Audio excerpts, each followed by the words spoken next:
probably when it was getting bad. For Regina Wicker, the mood swings and crying fits began when she was in the 6th grade. By the time I entered junior high, that's when it was very noticeable to my family and to myself that something wasn't quite right. Wicker's mom brought her to a therapist. She was diagnosed with depression.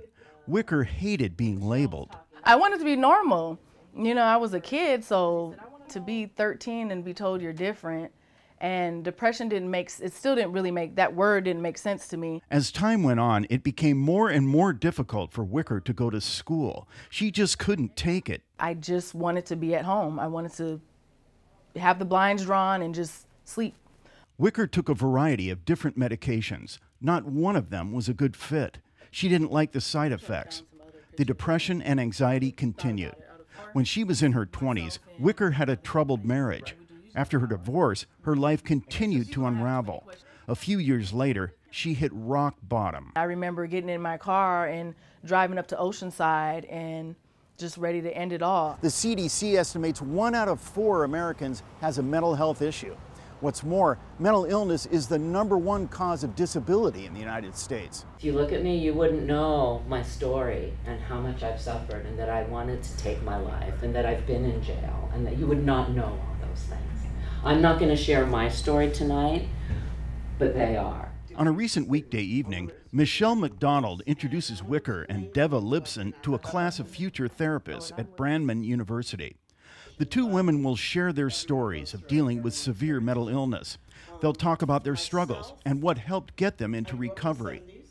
Michelle McDonald coordinates the In Our Own Voice program. It's sponsored by the National Alliance for Mental Illness. 4 times a week, program speakers visit local colleges, churches, and community groups. McDonald says she's surprised how, for many people, mental illness is an abstract concept. My experience is when I share my story, they're like, you were what? You did what? And then what happened? And so when we put a face to it, it makes it real and makes people say, oh yeah, you know, that's my sister, that's my brother. Man, that was me. And my whole world crashed. I became psychotic. I had a severe episode and ended up in a psychiatric hospital, one of these kind of locked wards where they lock the door and throw away the key. I mean, it was bad. After Lipson and Wicker talk about some of their lowest moments, they tell the audience how they finally came to accept that they had a problem. Wicker says she realized it 2 years ago. That's when a doctor told her she had borderline bipolar disorder, in addition to severe depression. I'm like, okay, that explained it. And once I was able to take that in from what the doctor said, it made it a little bit easier but I think it made the difference that I was older and I was able to, I wanted that help finally, or at least I wanted to get better. For Wicker, accepting that she had a mental illness was the first step towards recovery. It took the shame and guilt out of it. And I was like, oh, okay, I'm gonna live with this forever.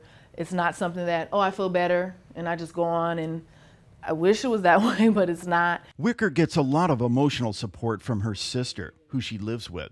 She also benefits from spending time with others in recovery.